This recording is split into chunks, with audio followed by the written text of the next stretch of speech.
Hi అండి. అందరికీ నమస్తే. అందరూ ఎలా ఉన్నారు? బాగున్నారా? ఈరోజు నేను బీట్రూట్ రసం పెడుతున్నానండి. అది మీకు ఎలా చేయాలో చూపిస్తాను. చూసేద్దాం రండి.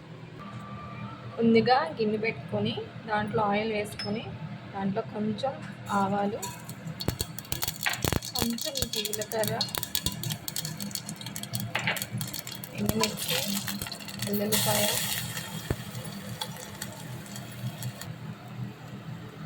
కరివేపాకు, కొంచెం ఇంగువ వేసుకొని కొంచెం మంచిగా ఫ్రై చేయాలి. తాలింపు ఫ్రై అయిన తర్వాత దీంట్లో కొంచెం పసుపు వేసి కొంచెం ఫ్రై అవుతారు. దీంట్లోనే మనం ముందుగా మిక్సీ కొట్టి పెట్టుకున్న బీట్రూట్, టమాటో ప్యూరీ వేసుకున్నామండి.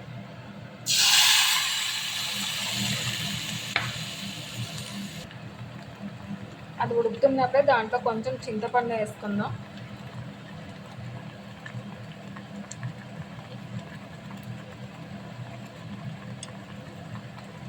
ఇప్పుడు మంచిగా మిక్స్ చేసి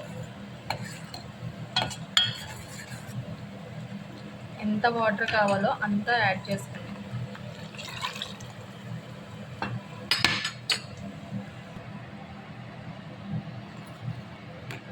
ఎంత వాటర్ కావాలో అంత వేసుకున్నాం కదా. దీంట్లోకి సరిపడగా సాల్ట్,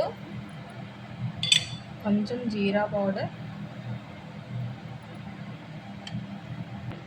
కాస్త మిరియాల పొడి, కొంచెం ధనియాల పొడి, కొంచెం కొత్తిమీర వేసుకుని మంచిగా దీన్ని బాయిల్ చేద్దామండి. ఓకే, ఒక 5 minutes పడుతుంది. చూసారా, బాయిలింగ్ అవుతుందండి చారు. టేస్ట్ బాగుంటుంది. పిల్లలు క్యారెట్, బీట్రూట్ ఇట్లా తిననప్పుడు క్యారెట్ రసం, ఇట్లా బీట్రూట్ రసం చేసి పెడితే కూడా పిల్లలు మంచిగా తినేస్తారు. చూడండి, టేస్ట్ కూడా బాగుంటుంది.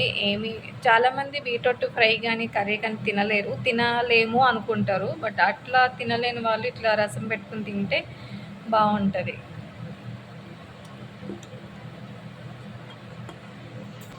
రసం అయితే రెడీ అయిపోయిందండి. వేడి వేడి అన్నంలో రసం వేసుకుని తింటే చాలా అంటే చాలా బాగుంటుంది. ఒకసారి ట్రై చేయండి మీరు కూడా. ఓకేనా ఫ్రెండ్స్?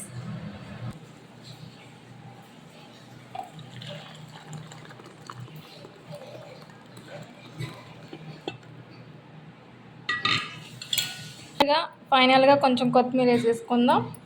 మన రసం, వేడివేడి రసం రెడీ అయిపోయింది. ఒకసారి మీరు కూడా ట్రై చేయండి. ట్రై చేసి ఎలా ఉందో నాకు కామెంట్ చేయండి. థ్యాంక్ యూ అండి.